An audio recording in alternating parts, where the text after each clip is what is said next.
سيدنا ومولانا محمد وعلى آلہ وصحبہ وبارک وسلم. سب مل کر پڑھ لو الصلاۃ والسلام علیک یا رسول اللہ. والسلام علیک یا حبیب اللہ. لخمسة أطفي بها حر الوباء الحاتمة المصطفى والمرتضى وابناهما والفاطمة.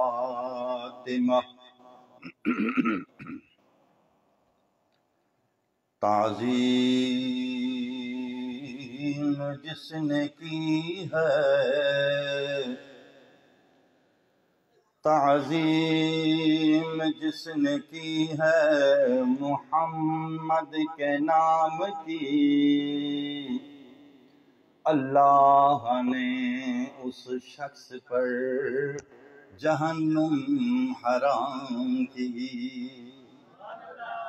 اللہ نے اس شخص پر جہنم حرام کی. ماشاءاللہ آپ کی کمیٹی کا جو نام ہے نا وہ ہے محبان اہل بیت. سبحان اللہ. اللہ پاک ہم سب کو محبان اہل بیت بنائے. بالخصوص کمیٹی کے لیے میں یہ شعر جو ہے وہ کمیٹی کی بارگاہ میں عرض کرتا ہوں. عاشق کہتا ہے کہ ماں کے دودھ کے ساتھ پیا یا علی مدد. ماں کے دودھ کے ساتھ پیا یا علی مدد، ہم نے تو ہر دور میں کہا یا علی مدد. بلند آواز سے. ماں کے دودھ کے ساتھ پیا یا علی مدد، ہم نے تو ہر دور میں کہا یا علی مدد. اور محسن میدان حشر میں وہ منظر عجیب تھا جب میں نے خود علی سے کہا یا علی مدد. جب میں نے خود علی سے کہا یا علی مدد. الحمدللہ ثم الحمدللہ. محبان اہل بیت کمیٹی ارکان نے، ماشاءاللہ علاقے والوں نے، حضور پرنور پیر طریقت رہبر شریعت حضرت حاجی جمن شاہ بخاری رحمت اللہ تعالی علیہ، اور خصوصاً بالخصوص حضور پرنور پیر طریقت رہبر شریعت قبلہ و کعبہ الحاج سید حاجی باقر علی شاہ بابا قادری چشتی مٹیاری رحمت اللہ تعالی علیہ کے ایصال ثواب کے لیے نبی کریم علیہ السلام کے میلاد پاک کی محفل کو سجایا ہے. اللہ تبارک و تعالی ہم سب کا یہاں پر مل کر بیٹھنا اپنی پاک بارگاہ میں قبول فرمائے. حضرات محترم، بڑی خوش نصیبی ہے. اللہ تبارک و تعالی کی ہم وحدانیت کو بھی مانتے ہیں اور کریم آقا علیہ السلام کی رسالت کو بھی ہم سلام کرتے ہیں. اللہ رب العزت کی وحدانیت کو ہم ویسے ہی مانتے ہیں جیسے ہمیں سید الانبیاء صلی اللہ تعالی علیہ وسلم نے حکم فرمایا. کیسے میرے کریم آقا علیہ السلام نے اللہ تبارک و تعالی کی وحدانیت کا اعلان فرمایا. انشاءاللہ یہ میں بات آپ کے سامنے عرض کروں گا، اور میرا اس چیز کے اوپر انشاءاللہ یقین ہے، یہ وجدان میرا کہتا ہے کہ آپ اس کا جواب بھرپور سبحان اللہ کے نعرے سے ضرور دیں گے انشاءاللہ. سنیں، اللہ تبارک و تعالی کی وحدانیت کا اعلان تمام نبیوں نے کیا. حضرت سیدنا آدم علیہ السلام نے فرمایا کہ لوگوں مانو اللہ ایک ہے. لوگوں نے پوچھا اے آدم صفی اللہ آپ کو کس نے بتایا کہ اللہ ایک ہے؟ حضرت آدم علیہ السلام فرماتے ہیں اور سوال کرنے والوں مجھے حضرت جبرائیل نے بتایا کہ اللہ ایک ہے۔ حضرت نوح علیہ السلام کی باری آئی، فرمایا کہ مانو اللہ ایک ہے۔ لوگوں نے پوچھا آپ کو کس نے بتایا؟ کہا کہ مجھے جبرائیل نے بتایا۔ حضرت ابراہیم علیہ السلام، اسماعیل علیہ السلام، داؤد علیہ السلام، موسیٰ علیہ السلام، عیسیٰ علیہ السلام، جتنے بھی اللہ تبارک و تعالیٰ نے اس کائنات پر نبیوں کو مبعوث فرمایا، ان نبیوں نے جب جب یہ کہا کہ لوگوں مانو اللہ ایک ہے، لوگوں نے جب بھی پوچھا کہ ہمیں کس نے بتایا، تمہیں کس نے بتایا کہ اللہ ایک ہے، تمام نبیوں نے کہا ہمیں جبرائیل علیہ السلام نے بتایا۔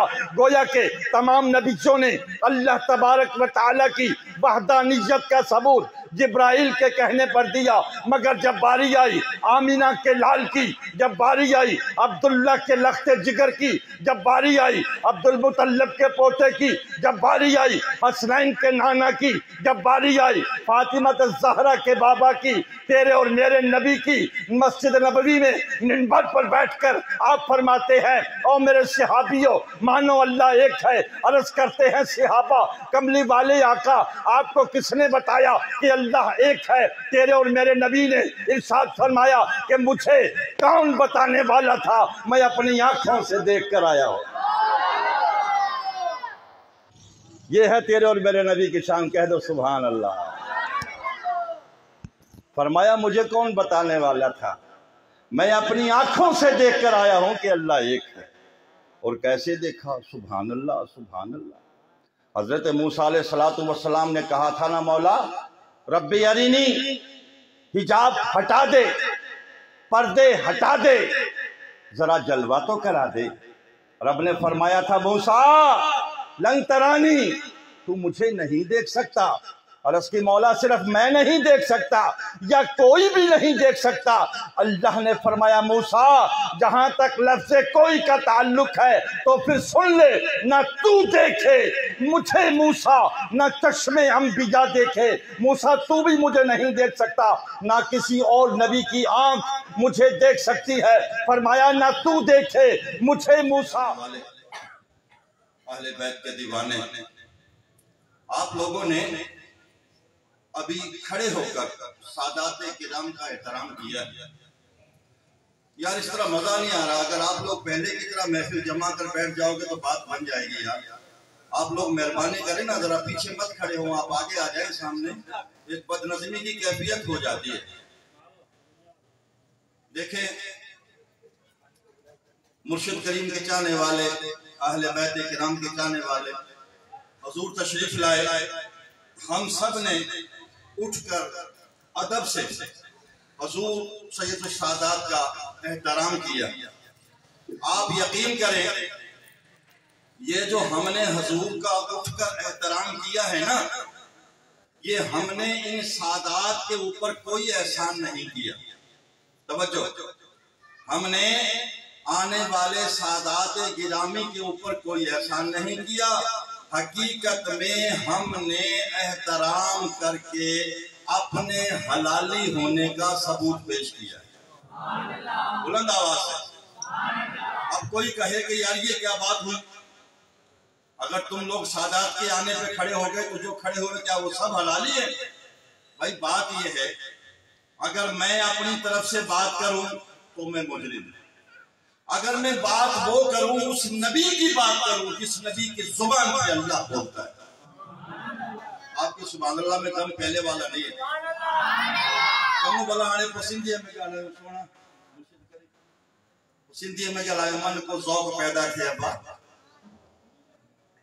اللہ اکبر کبیرہ، صحابہ کرام جو مجمع لگو پہ ہو آپ سوہنو نبی کریم تشریف فرمائیں، تھوڑی دیر گزریا زال مرس ان انسان کا بھی 70 سال جو چھوکروا تو یہ جنا نبی کریم علیہ السلام جی بارگاہ میں حاضر تھیا ہیں، وجہ کی خاتون عرضی کرے کائنات جاوالی اساں بھئی زال مرس آئیوں، اساں بڑی دور کھاں پنجھ کرے آیا آئیوں، موسیٰ ایک بڑو مسئلو تھی پیوا نبی کریم علیہ السلام جن ارشاد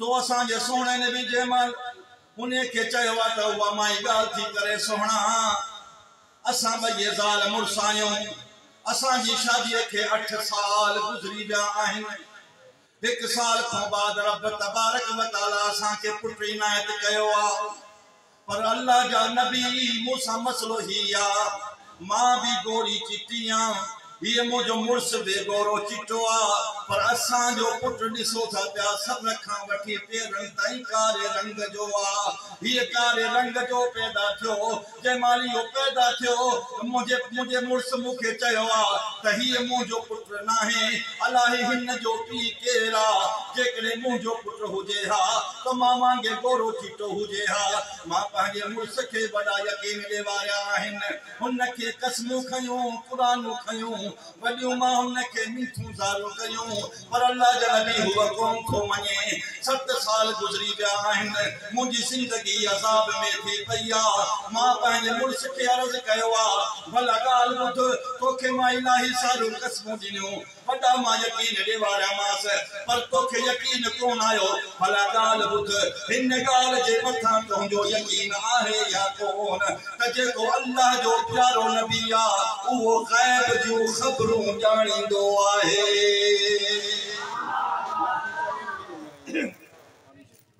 ان گال تے یقین آہے ماں پہنجے گھر والے کے گال کیا بھلا مجھے گالیں تے تے تو اعتماد کرے کون تھو بھلا یہ گال تے منی تھو جو اللہ جو نبی جے کو وہ غیب جو خبروں ڈیڑ وارو آہے سونا مدنی کریم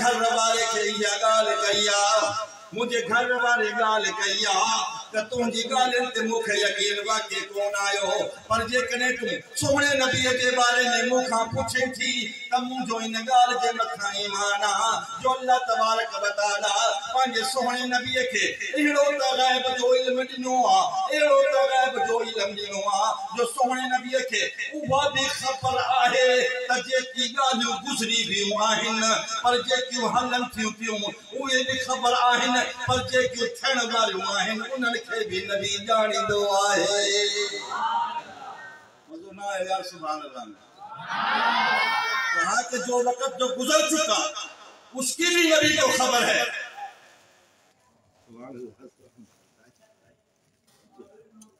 سبحان اللہ سائیں کی شفقت الحمدللہ کہا میرے خامد نے کہا جو وقت گزر گیا اس کو بھی نبی جانتے ہیں جو گزر رہا ہے اس کو بھی جانتے ہیں اور جو آئندہ ہوگا اس کی بھی خبر میرے نبی پاک کو ہے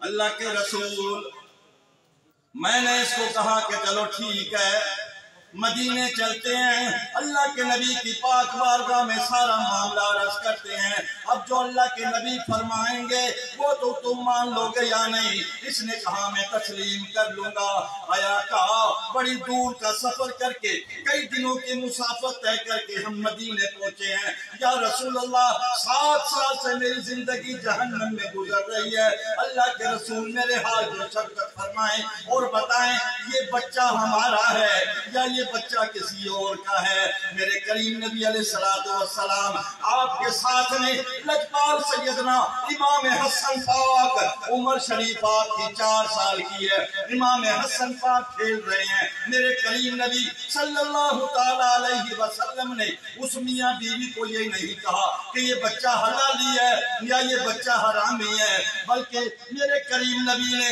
حضرت امام حسن کو آواز دی فرمایا اقرب الیہ یا بنیا اے میرے بیٹے حسن میرے نزدیک آؤ جیسے ہی امام حسن پاک نزدیک آئے وہ جو 7 سال کا لڑکا تھا سر سے لے کر پاؤں تک سیاہ رنگ کا اس نے جیسے ہی امام حسن کو دیکھا وہ فوراً سے کھڑا ہو گیا اور امام حسن کے ہاتھوں کو چومنے لگا بس اس نے جیسے ہی امام حسن پاک کے ہاتھ چومے نا اللہ اکبر میرے نبی فرماتے ہیں تمہیں مبارک ہو یہ بیٹا حلالی ہے اب اس کے والد نے کہا کہ آقا یہ بات سمجھ میں نہیں آئی آپ کی جو نواسے ہیں ان کے ہاتھوں کو اگر اس بچے نے چوم لیا تو کیا چومنے سے حلالی بن گیا؟ یہ بات میری سمجھ میں نہیں آئی۔ میرے کریم آقا علیہ السلام فرماتے ہیں تجھے پتہ نہیں میرے نواسوں کی کیا شان ہے، میں تجھے اپنے نواسوں کی شان دکھاتا ہوں۔ حدیث پاک کے اندر موجود ہے، میرے کریم نبی نے فرمایا اے میرے بیٹے حسن، یہ سیاہ رنگ کا لڑکا ہے، ذرا اس کو گورا چٹا تو بنا دو۔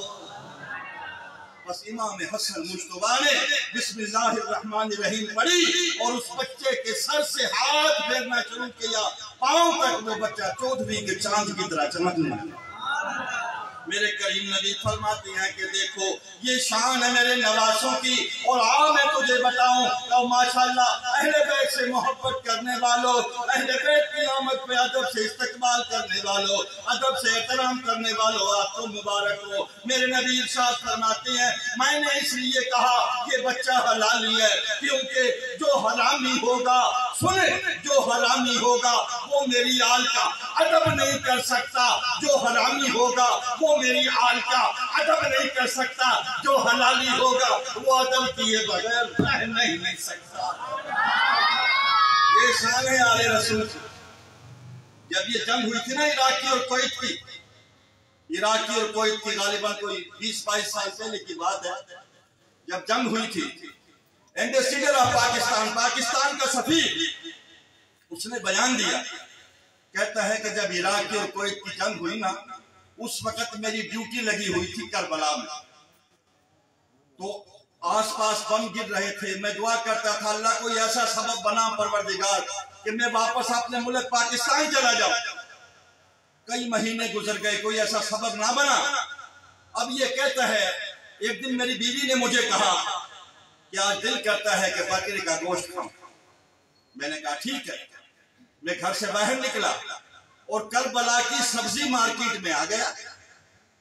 سبزی مارکیٹ میں جو قصاب تھا، اب ظاہر سی بات ہے کہ یہاں پاکستان کی طرح سلسلہ تو نہیں تھا، وہاں پر جو گوشت تھا اس کے اوپر باقاعدہ وہاں کی جو میونسپل کارپوریشن تھی، کمیٹی تھی، وہ باقاعدہ گوشت کو دیکھ کر اس پر اسٹیمپ لگاتی تھی کہ ہاں گوشت جو ہے وہ قابل فروخت ہے، یہ کھایا جا سکتا ہے۔ جب گورنمنٹ کی اس کے اوپر مہر ہوتی تھی تو قصاب جو تھے اس مہر کو بچا کر رکھتے تھے، باقی گوشت وہ بیچ دیتے تھے، کیونکہ ان کو پتا تھا کہ اگر یہ مہر باقی رہے گی تو لوگ مہر کو دیکھ کر گوشت ہم سے خریدیں گے۔ اب وہ ایمبیسیڈر آف پاکستان کہتا ہے میں نے 4 کلو بکرے کا گوشت لیا، 4 کلو۔ کہتا ہے گوشت لے کے میں گھر پہ آ گیا، میں نے گھر والی سے کہا کہ یہ گوشت آ گیا، اس کو بنا دو۔ پریشر کوکر میں اس نے گوشت کو ڈال دیا۔ اب وہ کہتا ہے کہ 3 گھنٹے گزر گئے، گوشت کے اوپر کوئی آگ کا اثر نہیں۔ گھر والی میری کہتی ہے پتہ نہیں کیسے بکرے کا جو گوشت لیا یا اٹھا کے اس کے اوپر تو آگ اثر ہی نہیں کرتی۔ مجھے بڑا غصہ آیا کہ یہ قصاب نے کیسا مجھے گوشت دے دیا۔ میں نے کہا اس کو شاپر میں ڈال۔ اس نے شاپر میں ڈالا۔ میں بڑے غصے میں مارکیٹ میں پہنچا، میں نے قصاب کے اوپر اپنا غصہ کیا، تجھے پتا نہیں میں کون ہوں؟ میں ایمبیسیڈر آف پاکستان ہوں، میں پاکستان کا سفیر ہوں، تو نے مجھے کیسا گوشت دیا ہے، شرم نہیں آتی؟ اس نے کہا کہ صاحب ایسی کوئی بھی بات نہیں، یہ دیکھیں میونسپل کی مہر لگی ہوئی ہے اور پورا بکرا میں نے بیچ دیا ہے، کسی نے شکایت نہیں کی ہے، صرف آپ شکایت کر رہے ہو۔ مجمع اکٹھا ہو گیا، اتنے میں انسپیکٹر جو ہے وہ موبائل لے کر جا رہا تھا۔ اب اس نے جب دیکھا تو انسپیکٹر آ گیا۔ اب وہ ایمبیسیڈر آف پاکستان کہتا ہے کہ انسپیکٹر نے مجھے دیکھا کہ پاکستان کا سفیر ہے، مجھے کہنے لگا کہ سر معاملہ کیا ہے؟ میں نے کہا اس سے 4 کلو گوشت لیا، 3 گھنٹے پریشر کوکر میں پکایا، مگر پریشر کوکر کا آگ کا اس کے اوپر اثر ہی نہیں ہوا، اس نے 2 نمبر مجھے گوشت دیا، گھٹیا بکرے کا گوشت دیا۔ اس نے کہا سر ایسی کوئی بات نہیں، پورا بکرا میں نے بیچ دیا ہے، کسی نے شکایت نہیں کی ہے، صرف یہ شکایت لے کر آیا ہے۔ انسپیکٹر نے کہا کہ سر ایک بات تو بتائیں، یہ 4 کلو گوشت لے کر آپ سیدھے گھر پہ گئے تھے یا کہیں اور بھی گئے تھے؟ وہ کہتا ہے میں نے کہا کہ یار عراق کی اور کویت کی جنگ ہو رہی ہے، اللہ سے دعا کرنی تھی، امام حسین کے روزے پہ کربلا محلہ چلا گیا۔ کہا کہ میں روزے پہ گیا، امام حسین پاک کے پاؤں کی طرف میں نے شاپر رکھا، سر کی طرف آ کے میں نے عرض کی مولا سید الشہداء کا صدقہ ہے میرے حال پر رحم کر مجھے واپس پاکستان بھیج دے. جب یہ بات وہاں کے انسپیکٹر نے سنی وہ کہنے لگا او ایمبیسڈر آف پاکستان سن لے اس دوست کو امام حسین کی نسبت حاصل ہو گئی ہے. رب کعبہ کی قسم دنیا کی آگ کیا اس کو جہنم کی آگ بھی نہیں جلا سکتی. تکبیر، نعرہ رسالت، نعرہ حیدری، نعرہ غوثیہ. یہ نسبتیں الحمدللہ ثم الحمدللہ ہمیں سعادات کے ساتھ ہماری نسبتیں جڑی ہوئی. ہم بالکل گناہگار ہیں, ہم بالکل بے عمل ہیں, مگر انشاءاللہ ہم سعادات کے گستاخ نہیں ہیں. دعا کریں اللہ تبارک و تعالیٰ ان کے قدموں کو ہمیشہ اپنے سر پر رکھنے کی ہمیں توفیق عطا فرمائے. اور دعا کیا کریں اللہ جس طرح ہم دنیا میں ان کے پیچھے ہیں اللہ ہمیں قیامت کے دن بھی ان سعادات کے پیچھے رکھنا. وآخر دعواہم الحمدللہ.